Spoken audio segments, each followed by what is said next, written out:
I just keep coming back to, why do they keep having to delay games? Like, what's the problem? What's the issue? Like,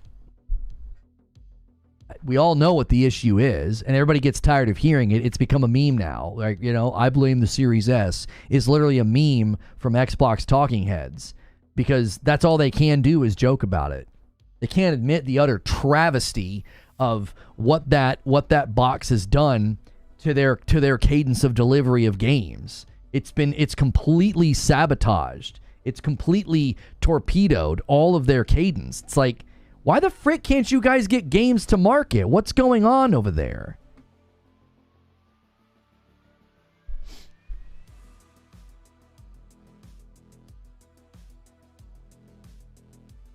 Be prepared for Sony crowd to be introduced. Like what? LOL. Bungie is a mess. I don't know what you're talking about. First Descendant killed Bungie already, so it's irrelevant. LOL, no. First Descendant hasn't done anything to Bungie or Destiny.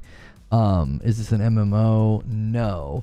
Consider this. Sony bought Firework for the talent who were Bungie originally. They would also explain why Concord was allowed to be released. They know it's going to lose money, and we're willing to get the talent back in place for Destiny 3.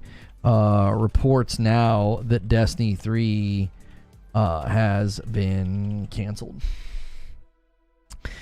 Remember when Sony threatened Bungie that they would take over? Yes, bet Bungie wished they took the offer from Xbox now. Bungie screwed over Destiny players for 8+ years. Glad Sony's cleaning house.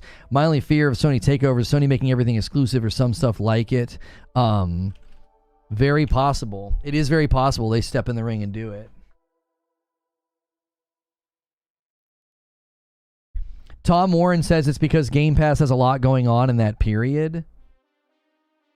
I mean, that's what we talked about this week. That's what Kirk and I talked about. I said, you're going to put everything in your fourth quarter. I said just this week, I said, that doesn't work with Game Pass.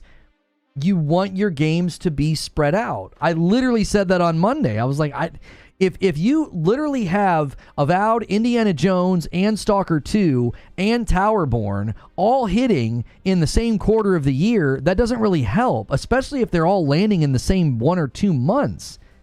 You want new games hitting spread out so that people sign up for Game Pass.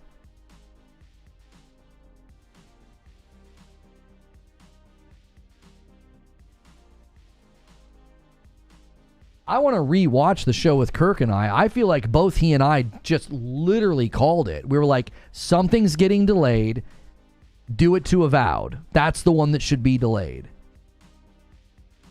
Kirk went a lot harder at Avowed. I continued to think that Indiana Jones wasn't ready. I was like, that game came out of nowhere. And it looks equally rough. Bungie employees are worried about... That's just not relevant to the conversation.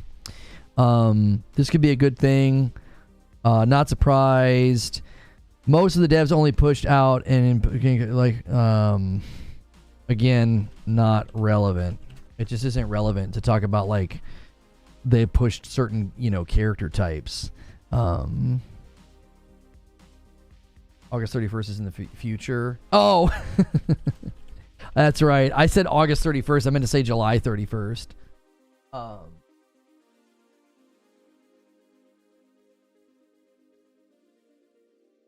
You said P published a blog August 31st of July. I figured I'd comment just in case. Yeah.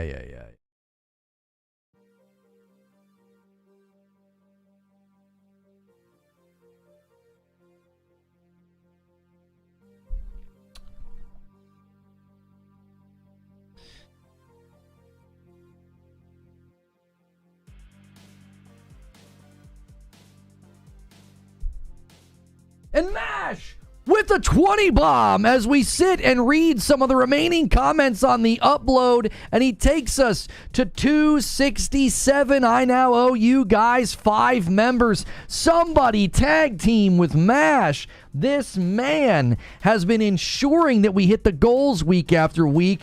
You guys are going to have a very big day tomorrow. If you want to turn Friday night into a community game night, somebody help this man out. If you got a gifted membership, say thank you to MASH. If you want to help MASH out, gift a single, gift a 5 bomb, gift a 10 bomb. Q&A over now? No, here, I'll clear it and you guys can do some more since we just got a bunch of new members. We can extend a little bit today. I'm fine with that.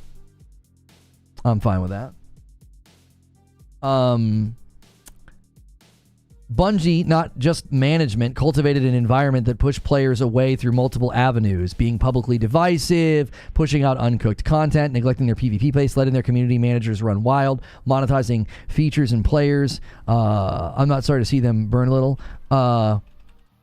Don't forget their legal team advising and helping with canceling me. LOL. Yeah, don't forget the time that we learned that Bungie Legal advised them on how to take me down. Sony taking over, I feel, will be a great thing. Having a Sony takeover, be careful what you ask for. How's Concord doing? What happened to Factions 2? Destruction All-Stars? I can't wait to see what happens. Those are not Sony managed games. Like, very irrelevant. That's not relevant. So they're not Sony managed games. They are first party. Are those even all first party studios?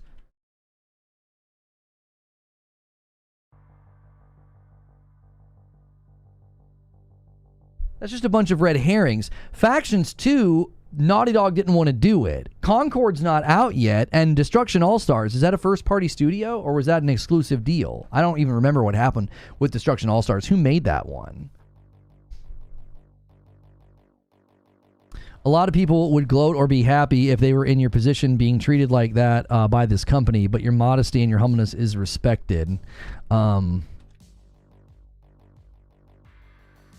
hope more people see that.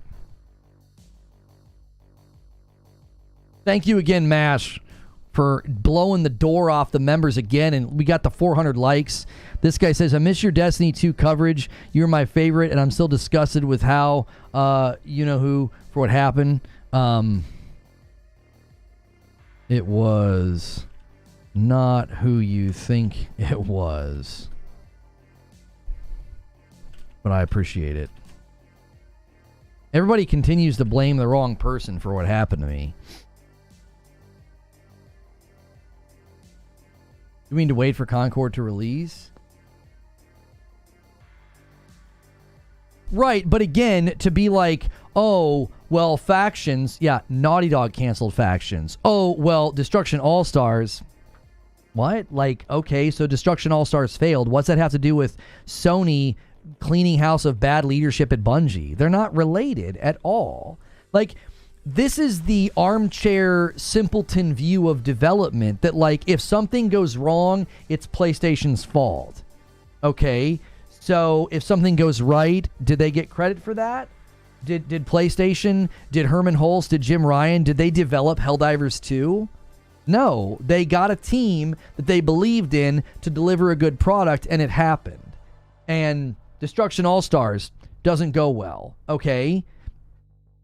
They hire Bungie to assess the probability of success for live service games, and Naughty Dog concludes that we don't want to convert our studio into a live service game, a live service studio. What does that have to do with Bungie and PlayStation coming in and cleaning house on leadership? It's like people are so simple-minded, they don't see that they're grabbing an apple, an orange, and a watermelon, and they're like, these are all cherries. And it's like, what? Well, they're all round and they're all fruit, so they're all cherries. Like, they're not related. PlayStation's not going in and managing all these studios to ensure that the live service games are good. I would never be like, yep, credit to PlayStation for Helldivers 2. No, Helldivers 2 was an unexpected surprise.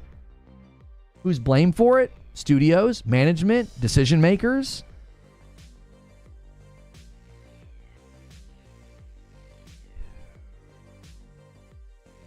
Like, when Redfall failed, you remember that? When Redfall failed and flopped and was terrible and the studio's gone now? Do you want to know who I blame for that? Phil Spencer! No, I continually said it has nothing to do with Phil Spencer. It has nothing to do with Xbox. Now, Xbox should have immediately had oversight over the thing and been like, this isn't ready, we shouldn't ship this. But the state of that game, I laid at ZeniMax's feet, I laid at leadership's feet. That Redfall was bad because of ZeniMax, because of management, because of leadership.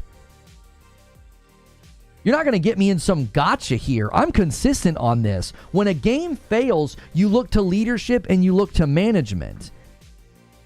Every time. It's like, that's who's to blame. Now, if a game like that fails and flops, and the parent company doesn't do anything to rectify it, then you start looking at the parent company. So when we talk about 343 and we talk about Halo, I look to Microsoft and I said, your corporate policies are acidic to creative process. You're booting contract workers out the door every 18 months. You're creating an intelligence and knowledge loss attrition rate that can't be course corrected. That's different. That's corporate policy that we now have it on a matter of public record. We can see from claims made by people who work there that virtually destroyed Halo.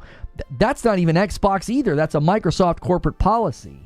Do you see what that is? That's called nuance. That's called fact-finding. That's called critical thinking. That's not, well, I need to blame somebody, so I'm going to blame Jim Ryan or I'm going to blame Phil Spencer. That's too brain-celled behavior. That's brain rot, non-critical thinking behavior. You're not looking at what's going on and assessing cause and effect. You're just like, well, I want to win fanboy points, so I'm gonna blame it on Jim Ryan or I'm gonna blame it on Phil Spencer. Phil Spencer's not the reason that Redfall was in the state that it's in. Now, he's responsible for the fact that they shipped it anyway and they internally reviewed it and had mock reviews scoring higher than it landed. He's responsible for that, but he's not responsible for how bad the game was. That falls squarely on ZeniMax. That falls squarely on the developers for not adequately communicating to their parent company, we can't do this. We can't make this game. See, no one will clip that. No one will put that in a video. They won't. They'll only show you the side where I'm like, it's not on Jim Ryan and PlayStation, and they'll say, look at this pony. What they won't show you is the countless numbers of times I was like, you can't lay Redfall at Xbox's feet. They won't show you that. That's called being nuanced and balanced and thoughtful. They will never show you that. It doesn't jive with their lies and their dishonesty. But I'm always going to be out here doing the same thing that I've always done, going to the facts, doing the research, and drawing conclusions. And if that's antithetical to your too brain-celled view of the world because you can't think beyond tribalism, that's your own problem. So you can continue to guzzle down the refuse of fanboy-laden content that isn't thoughtful. But that's your choice. If you look at these situations, it's crystal clear. When a game launches and it's bad or it's a trend chase or it isn't good, you want to go to the parent company? That doesn't make any sense. It only makes sense if the studio has a pattern of failure. If you go to a studio that has a pattern of failure and the parent company just lets it keep happening, well, yeah, then you can talk about the parent company. You can say, what are you doing? But when smaller studios are acquired and they launch a title and it doesn't do well or it doesn't go anywhere and you're like, yeah, it's all PlayStation's fault, it's all Jim Ryan's fault, it's all Phil Spencer's fault, you're just not being thoughtful. You're just fanboying. You're not assessing what has taken place. So I can look at Redfall, blame ZeniMax. I can look at Halo, and I can blame Microsoft. Do you see the difference? I'm not interested in a fanboy narrative. I'm interested in the truth. I'm interested in the truth. What happened to Halo Infinite? Don't sit here and say it's always been good. It was great from the beginning. They just didn't give it enough content. Quit with that. Look at the quality of the game when it came out and try to assess what happened. Read Bloomberg's autopsy report on 343 and Halo Infinite, and there you go. Fact find your way to the truth. And when we find out what happened with Redfall, fact find your way to the truth.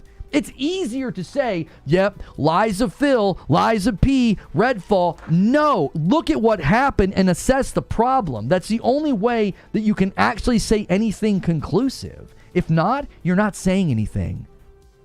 You're simply parroting prepackaged, nonsense, empty, vapid talking points that aren't backed by anything other than fandom and commitment to a brand that doesn't give a crap about you.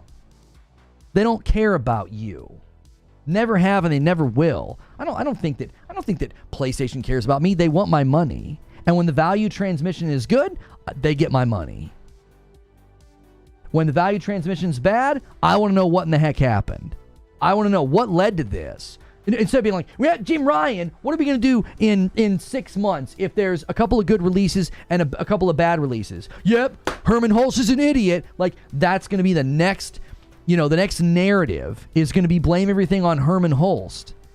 It's never going to be about, like, figuring out what actually happened, because that takes too much time. That takes too much thought.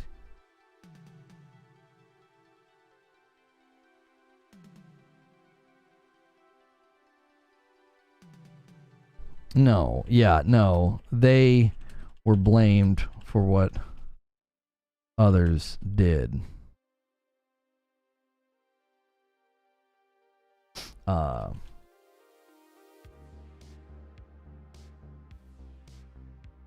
Yeah, the cowards at Bungie that banned me, they let her get attacked for something that she had nothing to do with. She probably doesn't even know that I think that or say that, because everybody just goes to her and lies to her to gaslight her. I've said for years that my ban from Destiny had nothing to do with her. Some coward at Bungie pulled that trigger because they were scared the truth was going to come out about their involvement in my takedown. And they let her take the blame because she was vocal about it, and she was a perfect patsy.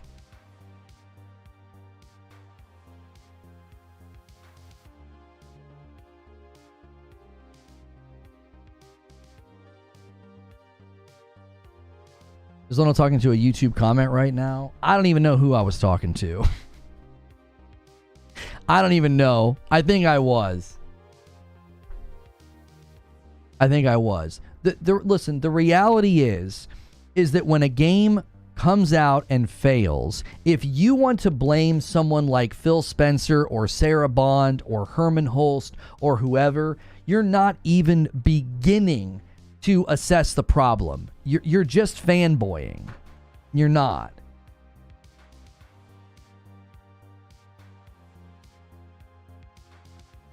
I still don't get why you got banned. Yeah, it was a YouTube comment. I was replying to a YouTube comment. You don't know why I got banned? Because there were two individuals on Twitter who were getting people. They actually got people, current and former Bungie employees, to talk to them. They were getting close to the truth of what happened. And the best course to shut it all down and to make everybody scared to say anything was to ban me from the game.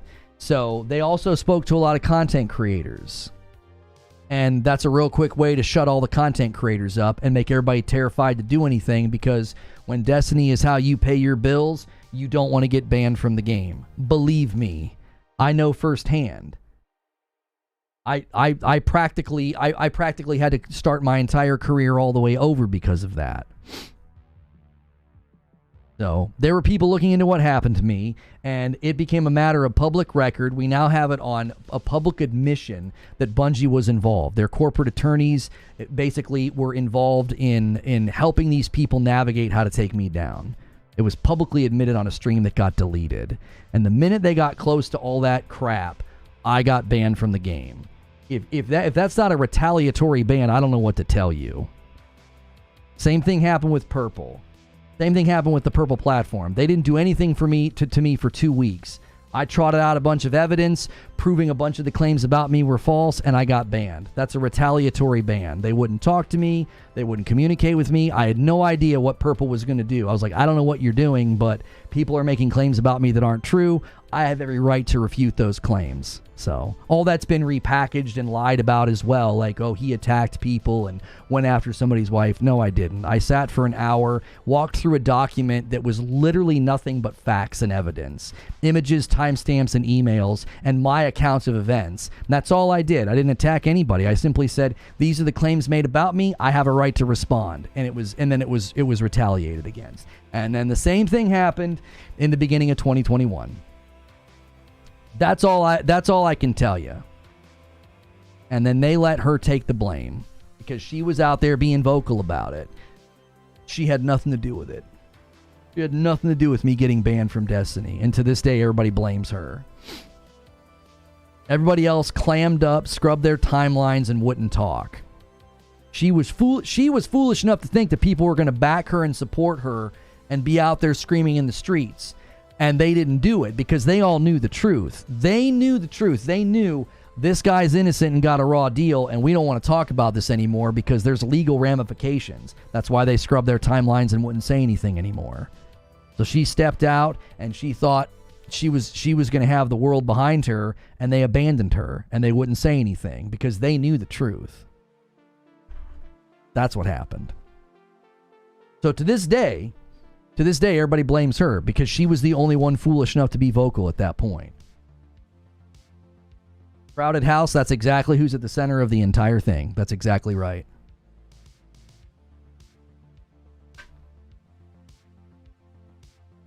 That's exactly right.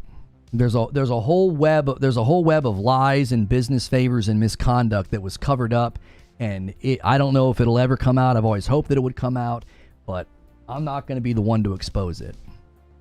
I hope that it does come out one day. I hope that one day I could be exonerated and people would be like, this was absolutely completely blown out of proportion, and it was clear that people, concocted stories, lied, fabricated evidence, made things up.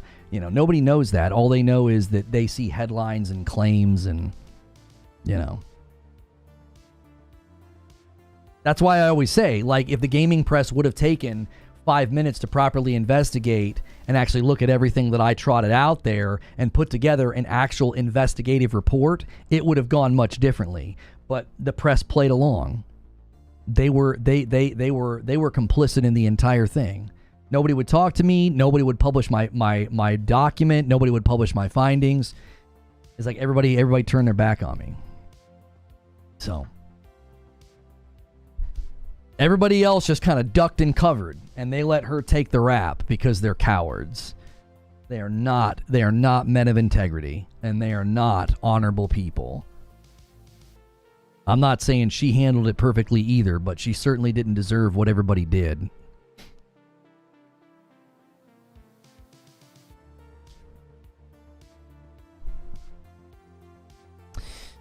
Let us go to, I'll give you guys a little bit of time here, all right? Why don't I give you 15 minutes? I'll give you until about 1 o'clock. If you guys want to scramble on the member count, scramble on the like count, if you guys want to ask some more questions with Q&A, let me schedule Writer's Room.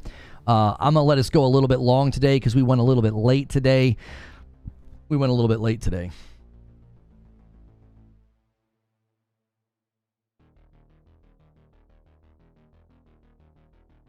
I know how you can sit there and let your wife take all the flack for this.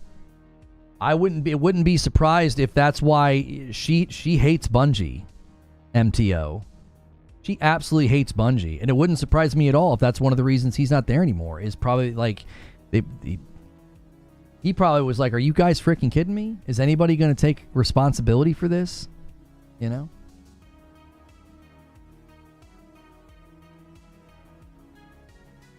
Already got a question in? Let's do it.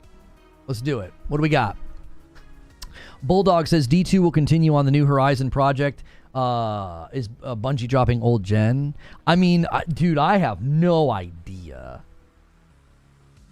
We're going to need the dust to settle. We're going to need information to come out. We're going to need, more insiders to potentially weigh in. More people with more sources are going to have to help out here. I don't have a freaking clue what's going on.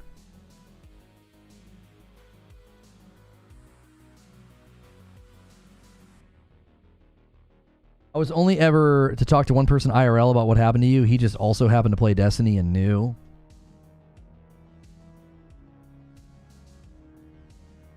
Yeah. We'll see. We'll see if anybody ever comes out and does the right thing and owns it and fesses up, but it's unlikely. Too many favors and too much money traded hands. Everybody's hands are dirty, so nobody will ever say anything because I think they're scared of the legal ramifications. So they sacrifice that. Yeah, they sacrifice Sarah. Exactly. Yes. I've stated it loud and clear over and over and over again. Sarah Daniels and Chris Barrett had nothing to do with my ban from Destiny. Nothing. I've said it numerous times. And nobody cares. Everybody blames her because Bungie allowed that to happen. They cowardly did that. It was unjust. It was wrong. I was never given an answer. I don't know what happened. To this day, I don't know what happened. And they let her take the blame. Everybody else ducked and covered and went quiet. And everybody claims that I went after her, blamed her, and spreaded conspiracy theories about her. It's like, no, I didn't. I consistently told people that it wasn't her, but it doesn't matter because the truth gets lost in the firefight, man. The generic Eric says, have you heard anything about Project Gummy Bear? Bungie last mentioned it in 2019 on X in a tweet and it was deleted. Yeah, I don't know. My guess is that is the spin-off game studio thing.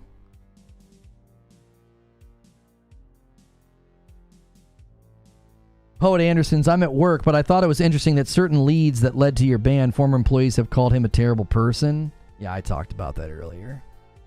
And now they want to talk about how toxic and bad the leadership is. Now that they're not getting a paycheck. Convenient timing. What's Rorschach say? What's he say? He says convenient. Is it convenient humanity or something like that? I forget what Rorschach says. I think he just says convenient. Yeah. It's convenient. Lone Wolf. I was excited for Avowed to come out this year. I feel like all my excitement for games the rest of the year just evaporated. How can I make myself feel better? I mean, listen, man, I always try to enter the mindset. I always try to enter the mindset of if I just had an Xbox. Like, I bought the Series X first, man. I was full on Xbox guy. And if I was just Xbox, dude, I would be incredibly disappointed. I'd be like, what is going on? Hi-Fi Rush, yay! And then they shuttered the studio. Redfall, disaster, studio gone. Starfield, okay, there's room to disagree there. You know, whenever you say, whether it's good or bad, whatever, okay? Forza Motorsport, in such terrible shape that they continue to try to update and fix that game, and they removed it from competitive circuits because it was in such bad shape and so buggy and glitchy and not ready to release. This year, Stalker gets delayed out of the first quarter. Second quarter is Hellblade 2. Incredibly disappointing and very short game. And then everything gets shoved to the fourth quarter because Stalker gets delayed again, and now Avowed moves to the next year. There it is. That's what it is. He says it to Dr. Manhattan. All of a sudden, you develop a sense of humanity. Convenient. That's exactly right, Ghostwood. Like, oh, now suddenly you have a sense of humanity. And yeah, and now all of a sudden we want to talk about how bad the company is and how bad the leadership is. Yeah, it's very convenient.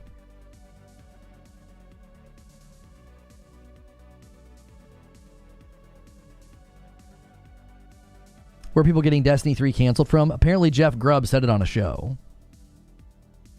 So I feel where you're coming from, Lone Wolf. I would be incredibly disappointed. I'd be like, dude, where are the games? Phil Spencer said last year, we're finally to the point we can deliver a big game at quality every quarter, and it has not happened. It hasn't happened. The coup d'etat was insane. The old gar, the wagon riding, the crying to get extra subs during an emblem giveaway, the Twitch connections with these streamers. It stinks so bad because of jealousy. Why do you think Twitch settled with Dr. Disrespect instead of taking him to the cleaners? Because they didn't want to go to court. They wouldn't have survived discovery. We would have learned about all the nonsense that's happened over there. Victor Mayhem says, if Destiny 3 is canceled and D2 is EOL, then where do you see the next looter shooter coming from, and who would you like to see fill that void? Man, I don't know who I would like to see fill the void, and I can't tell you where it's going to come from. I think building the next great looter shooter is going to be incredibly difficult because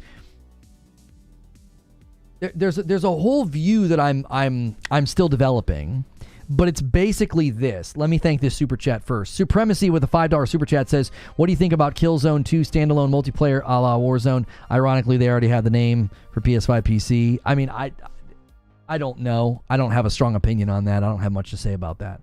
Hang on. Did I switch this to members?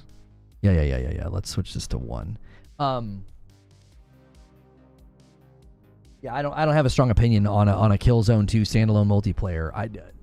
Well, no, I do have a strong opinion on it. I think it's a fool's errand to chase anything that's like Call of Duty.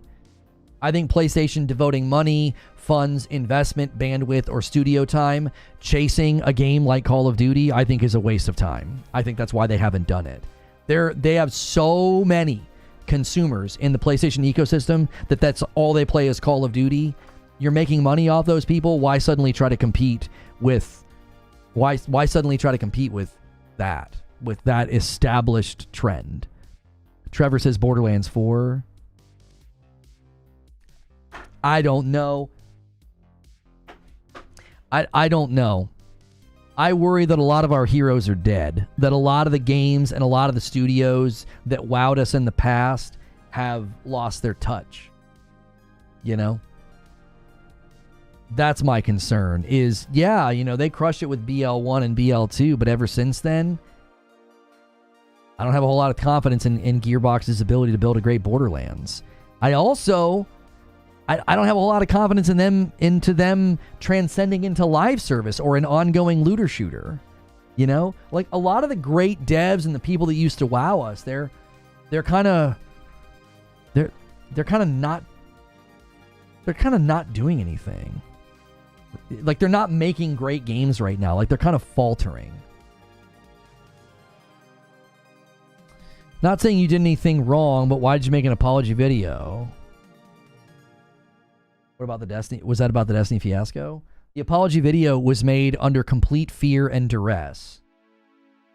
Have you looked at all the psychological research where you don't get good information from somebody who's just trying to make the pain stop? You don't get accurate information from somebody who's just trying to make the pain stop? In the first 24 hours, I had no clue what was going on, and I was terrified. And I said what I thought needed to be said. I thought that I had made my friends feel uncomfortable, and I felt bad. And then I spent 2 weeks realizing that 90% of what was claimed about me was either completely fabricated or exaggerated. And if you go back and watch the original apology videos, they're still available. I've never done any copyright strikes to take them down. They're still available. Even in those videos, I say that there's things that didn't happen. I push back against some of the claims. Even in duress, I had the presence of mind to be like, I didn't do these things. I made remarks. They weren't appropriate, and I'm sorry. That's all I ever apologize for. And to this day, I probably shouldn't even apologize for those things because some of those people changed their story. They changed their story. For years, they had no problem. They had no issue. They thought it was just a joke. And then they like retroactively were like, yeah, well, I'm now uncomfortable about it. That doesn't even make any sense. That's psychotic. That's absolutely psychotic to be like, well, I was fine with it for 3 years, but now I have a problem with it. And it just so happens to line up when he's being the most successful that he's ever been. It's just conveniently bothersome now that he's incredibly successful. I was his friend for all these years, but yeah. Now that one joke, that one time 3 years ago, I have a problem with. The whole thing's a joke. Yeah, it was a trauma response. I was terrified. I lost every sponsor in a matter of 15 minutes based on nothing. Somebody just reported that Christopher Barrett left Bungie too. Yeah, I told you guys that I had heard he was gone. Nah, you got to remember the environment back then with cancel culture. It was delusional. Yeah, like I couldn't interact with Instagram. I couldn't interact with Twitter. The apps were glitched. They were broken. I was getting so many DMs. I was getting so many tweets. I couldn't do anything. I had to shut down and set things to private because people were doxing me. Like, I did everything. Like, I literally like reacted in the moment and thought, I just want this to stop. That's why I did what I did. And everybody doesn't realize that like 2 weeks later, when you calmly sit down and go through the facts and analyze everything that happened, they want to act like, well, that doesn't matter. In a pure, utter moment of panic and fear, he said this, and we're going to hold him to that. Like, okay. Like, that just shows you the integrity of the people. They knew what they were doing. You had the world collapsing in around me, and my only choice was to not fight back, but to try to do what I felt like in the moment was the right thing. I got attacked for that anyway, because they said, oh, he wants to tell his side. He doesn't get to tell his side. Like, what the frick? Like, what? You can just make vague, empty statements, and then I'm just supposed to be like, yeah? Oh, This is another part of the story that always gets left out. Only one person only two people ever confronted me, and the one accepted the apology and moved on, and then brought it up later, because, you know, that's what we do as adults. And then the other person literally said, don't contact me, you're not allowed to apologize. So to say, you know, this person's not allowed to apologize, and then later be like, they wouldn't do the right thing, I think that just shows you how honest that person is. They're just a liar. They're not being truthful. You say, hey, you did this thing, I didn't like it, but I'm not going to let you apologize. And then 2.5 years later, I'm going to bring it up again and say that you refused to do the right thing. What's the right thing in that situation? What is it exactly? I think that just tells you everything you need to know about the claims.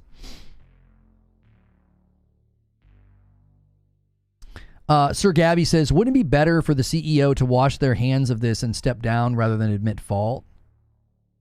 No, I already answered this question earlier in a different form. Guys, in 5 minutes, we're going to go to Writer's Room. In 5 minutes, you got a little bit of time. If you want to scramble, get us to 300 members. You guys could do it. You only need 33. That's easy. That's easy for you guys. If you want to do that, scramble. I'll drop what I owe you. You know what? Actually, I'll only owe you 10. I'll drop a 10 bomb. I'll double what I owe you. We'll do a little. We'll do a little bit of a gauntlet here. You got 5 minutes. Let's see if you can't scramble. I don't think he just steps down. I think he admits fault, which he did in the blog, and then I think he needs to step down after the fact. I don't think you do both in one fell swoop. You know what I'm saying? I don't think you do it in one fell swoop. You're like, yep, we had some bad stuff happen. We're laying some people off. Oh, and I'm also resigning. That's not the appropriate time for him to resign. And a 5-bomb from Dodevas. Dodeva says, sure, I'll kick in. My man, let's go. Takes us to 272. Let's go.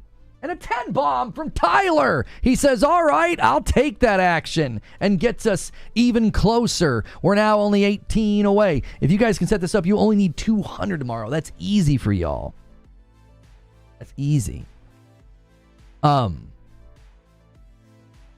He admitted to messing up, but he didn't admit to greed. I mean, I don't know how you admit to greed. He did what he was supposed to do. He sought to expand the reach of their content and their product and their teams. He had the ambition to grow what they were doing and make tons of money. What do you mean greed? That's what a CEO is supposed to do. He's supposed to seek the maximum amount of money he possibly can for the company. Like, if you're going to be like, oh, he went and bought cars, homie, when you're at that level of income and you go through a merger that leads to an influx of cash flow, I don't understand. Like, that's what any CEO is going to do. I'm not defending the guy. I don't think very highly of him, but like, greed? Greed's not the problem here. What are we even talking about? What are we even talking about?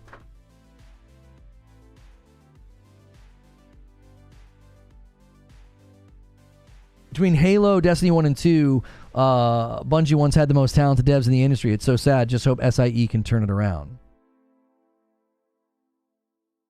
Well, the Q&A queue is clear, guys, and in 2 minutes we are out of here. You've just got a very short window. You can scramble, you can extend. Tyler Johnson and Dodevas made a valiant effort. They got us really, really close. 18 more. Couple of 5-bombs and we're home, and I'll drop a 10-bomb and we'll get out of here, and we'll go into Friday looking good at 300 out of 200. Let's do it. You just explained how Bungie did all those things to you to protect their business, and also dude spending millions on cars while his company fails. It's greed. It's always the source of it. I mean, I think there's different things that go on, though. I think like what happened with me was driven by a very hubris-laden group of content creators, as well as people at Bungie that thought they could kind of dictate and control the directory on Purple. They learned a very valuable lesson in you can't do that. It didn't work. They didn't get to set up the old uniforms. Remember that term, old uniforms? They didn't get to do that. Patrick Q with a single gets us a little bit closer and takes us to 283. Thank you, Patrick Q.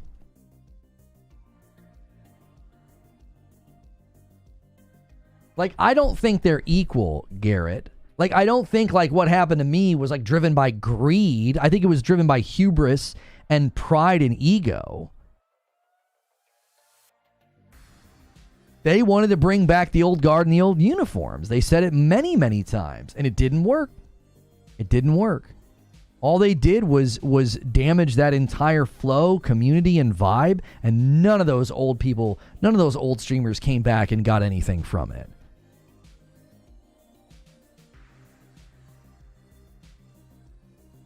So, all right, let me give you guys a link. I'm going to owe you a 5 bomb. You're 17 short. You're 17 short. I was going to do a 20 bomb. I was going to do a 20 bomb. I was going to owe you 10. I was going to do a 20. And I'm going to get you guys a link. We're going to redirect to Writer's Room. This is how we end the day. You get to come with us if you're a member. And you get to help kind of plan and shape the show and the content. And spending his own money that he's earned being an executive and shareholder of a highly successful company for 20 years has nothing to do with current issues. That's what I'm saying. Like, they went through this merger and he makes a bunch of money likely from it. That influx of cash is maybe why he suddenly was buying cars, but like, oops, that's the wrong video. Thanks for the stream. Thank you. This is the same thing I was talking about before. I don't like the simplistic scapegoat answer of like, well, he's greedy. It's like, no, I would much rather get to the heart of the matter and the truth. And I don't think that's the truth. I don't think the truth is like, this guy's greedy. He bought cars. Like, if your assessment of what happened to me is they were greedy, I don't know what to tell you. I don't think that's what happened. I don't think they're like sitting around like thinking of ways to be greedy and they're like, we got to take out that streamer guy. Like that doesn't line up in my mind. Concept Center gifts a 5 bomb. You guys are going to try here at the buzzer. 288. We need 12 more. Is anybody going to tag team with Concept Center, Doe Devas, and Tyler Johnson? We will see. I just put the Writer's Room link in the Discord. I'll give you guys a minute here, just a minute, because Concept Center's trying to shoot a buzzer beater shot here to get us to 300 members on the week. Let me make sure I didn't miss any coffee orders as well, because we did have one earlier, but it wasn't someone from the stream. It was my sister likes the light roast, so she orders it fairly regularly. That'd have been kind of awkward, just randomly reading out a name. Like, who's that? I just have a fundamental disagreement with you. Corporate America is run by greed. It's the way of the world. I think any publicly shared company is run by greed. And a 10 bomb from Super Gaming. He says, okay, I'm going to make it easy. He takes it to 298. We just need 2 singles, and I'll drop a 20 bomb, and we're going to get the heck out of here. I'll spam a link in chat. And a 20 bomb from Kat. She says, I'll do you one better, and takes us to 318. Unbelievable. Kat comes right off the top ropes and says, all right, here you go. Appreciate you, Kat. Kat's been around for a very, very long time. Thank you very much. I was like, man, somebody's got to tag team. Somebody's got to join these people, man. And Kat answers the call.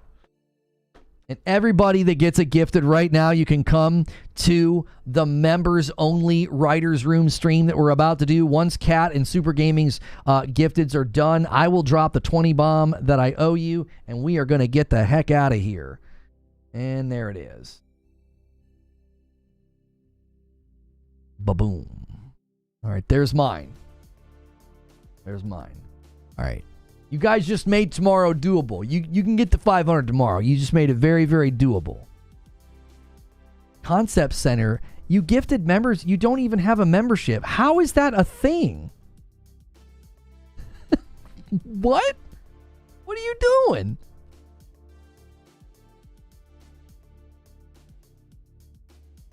Oh, are you on an alt concept center? Like you, is that like a different account? I wonder if it's a different account. And like you are a member on your other account. How to get the members to Discord? The Discord link is in the bottom of all of my videos and streams, and there's also a Discord command. Discord.gg/ReforgeTV. So, all right. I'm going to spam a link in chat. That is the link to the writer's room. That's where we're headed. Give me just a second here. I need to switch it off of... it's on auto start, and I can't start the stream when it's on auto start. Give me just 1 second here. Okay, there we go.